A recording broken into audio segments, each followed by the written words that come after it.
थार के रेगिस्तान में सर्दी से गर्मी का मौसम आते ज्यादा वक्त नहीं लगता।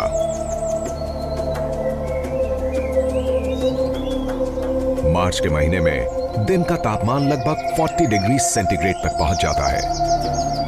इसके लिए भी जीव अपने आप को ढाल लेते हैं, चाहे बड़े हों या छोटे। डंग बीटल रेत पर अपने निशान छोड़ते हुए जाती है। इससे पहले कि रेत बहुत ज्यादा गर्म हो, यह अपना सफर पूरा कर लेगी। रोहिडा या डेजर्ट टीक ट्री फूलों से भरा पड़ा है, मानो गर्मी का उसके ऊपर कोई असर ही ना पड़ा हो। इसके फूल यहां रहने वाले बहुत से जीव जंतुओं के लिए फूड सोर्स हैं। दूसरे पेड़ों से भी जीवों को खाना मिलता है। करीब से देखने पर पता चलता है कि पत्तियों के बीच जिंदगी गुनगुना रही है। जहां इंसेक्ट्स होंगे, वहां शिकारी भी होंगे।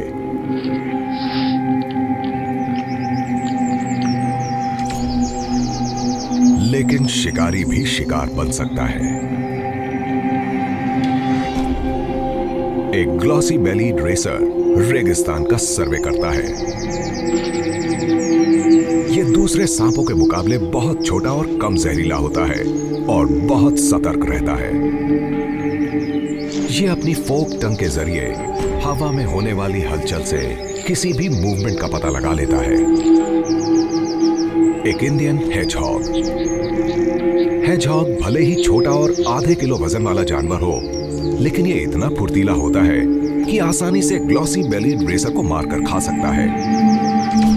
सांप कोई खतरा नहीं लेना चाहता। अपने रेसर नाम के मुताबिक वो वहां से भाग लेता है।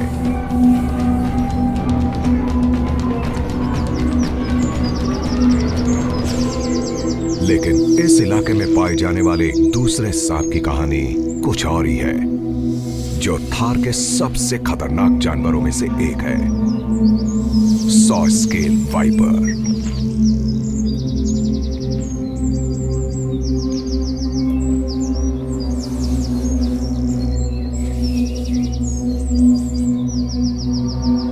वाइपर को यह नाम इसलिए मिला क्योंकि जब यह गुस्से में आता है तो यह अपने स्केल्स आपस में रगड़ता है, जिससे सॉइंग साउंड निकलती है। यह साउंड दुनिया के सबसे खतरनाक और जहरीले सांप की तरफ से किए जाने वाले सबसे तेज हमले की चेतावनी होती है। ऐसा जीव जिससे आप दूर ही रहना चाहेंगे। सॉ स्केल वाइपर आमतौर पर लेट इवनिंग या रात में शिकार करता है, लेकिन आज ये दिन में बाहर निकला है। इसने रेत पर साइड वाइंडिंग या साइडवेज मूव करना शुरू कर दिया है। स्लो मोशन फुटेज देखने पर पता चलता है कि साइड वाइंडिंग करते हुए कभी भी इसकी बॉडी के सिर्फ 2 पॉइंट्स ही रेत के कांटेक्ट में आते हैं। यह तेज गर्मी से बचने का एक कमाल का तरीका है। लेकिन अब सूरज और रेत दोनों ही बहुत ज्यादा गर्म हो चुके हैं। सॉ स्केल वाइपर खतरनाक होता है और इंसानों से दूर ही रहता है। हमारे लिए यही अच्छा है, क्योंकि इसके काटने से शरीर में हीमोटॉक्सिक वेनम इंजेक्ट होता है, जो तेजी से मसल टिश्यू को ब्रेक डाउन करते हुए दर्दनाक मौत का कारण बनता है।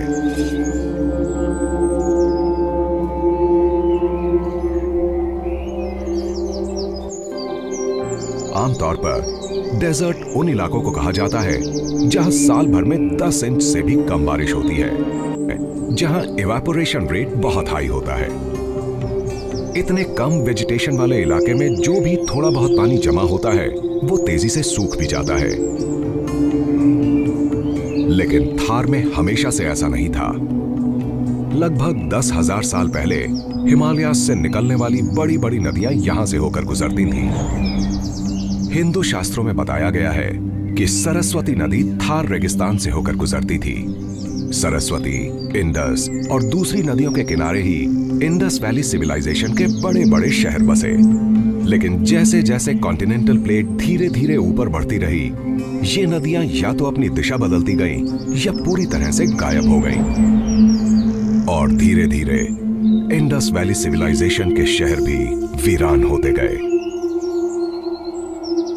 आज वेस्टर्न थार के इलाके में ही इंडिया पाकिस्तान का इंटरनेशनल बॉर्डर पड़ता है।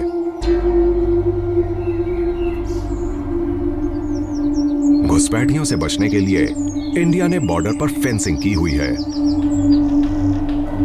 राजस्थान में जिसकी लंबाई लगभग 1000 किलोमीटर तक है।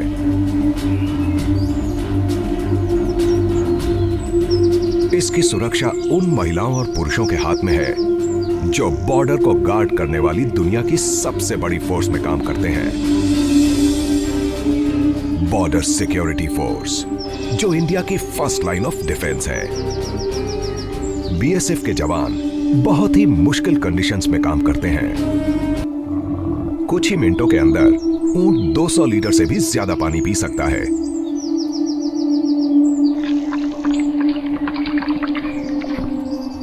लेकिन यहां इन्हें एक बार में सिर्फ 20 लीटर पानी दिया जाता है, जिसे ये कुछ ही सेकंड्स के अंदर पी जाते हैं।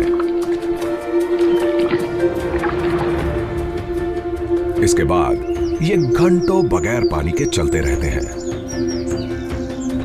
2 सोल्जर्स और उनके किट का वजन 200 किलो से ज्यादा नहीं होता, लेकिन ऊंट 500 किलो से भी ज्यादा वजन लेकर इस रेगिस्तान में 6 घंटे तक चल सकते हैं। इनके लंबे पैरों की वजह से इनकी बॉडी तपती रेत से काफी ऊपर रहती है।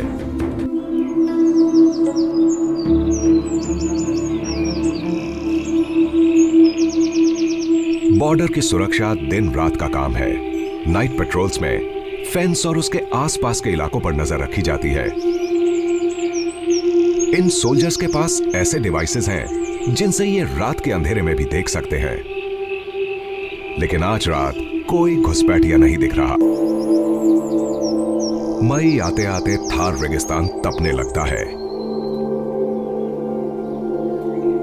तापमान का 50 डिग्री सेल्सियस से ऊपर जाना बड़ी आम बात है, लेकिन यह तापमान धूप नहीं, छांव में रिकॉर्ड किए गए हैं।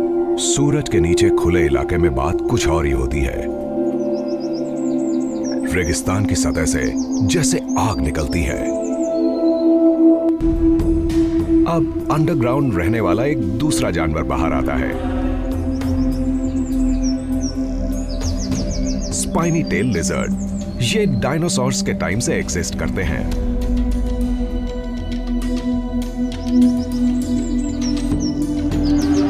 इस हर्बीवोरस रेप्टाइल को यह नाम इसके ब्लूइश ग्रे टेल की वजह से मिला है, जहां ये अपना ज्यादातर बॉडी फैट स्टोर करता है।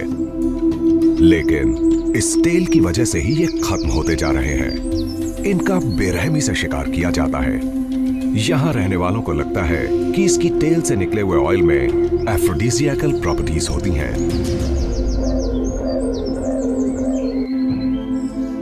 यहां के लोगों का मानना है कि यह गायब हो चुकी नदियों में से एक है, समय की रेत में दब चुकी नदी।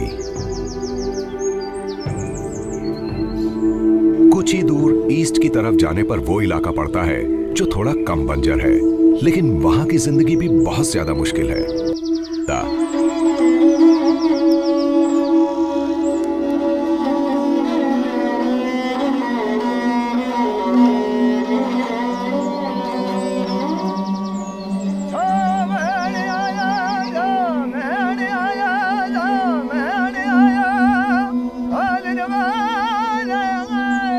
बरकत खान बारिश के मौसम का स्वागत करने के लिए एक फोक सॉन्ग गाना शुरू करते हैं। सोरठे सकल दीप की दाती बड़ी परिमाण, सोरठे सकल दीप की दाती बड़ी परिमाण, अणे दियो दियो। उनका भतीजा गाने को आगे बढ़ाता है। उसे गाने की ये कला अपने बड़ों से मिली है, जिसे वक्त आने पर वो अपनी अगली पीढ़ी को सिखाएगा।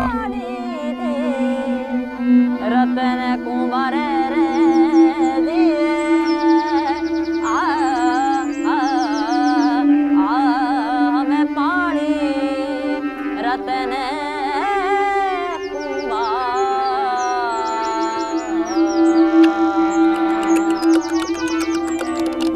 करताल ताल से रिदम की शुरुआत होती है। ये हार्डवुड से बने दो सिंपल पीसेस होते हैं। जैसे स्पेनिश फ्लेमेंको म्यूजिक में कैस्नेट्स का इस्तेमाल होता है।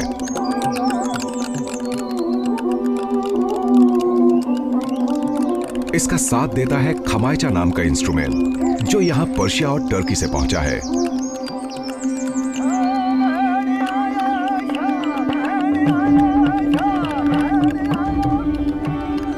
अगस्त आते आते थार में हवा चलनी शुरू हो जाती है। आखिरकार मॉनसून पहुंच ही गया, लेकिन शुरुआत में कोई बारिश नहीं है। ऐसे में यहां अंधड़ आते हैं, जो खतरनाक रेगिस्तानी तूफान होते हैं।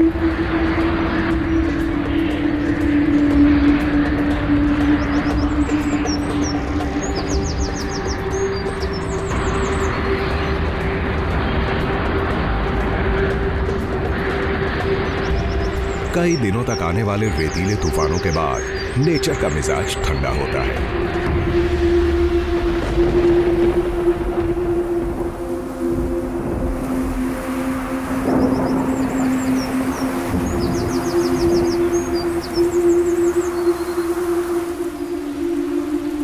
बारिश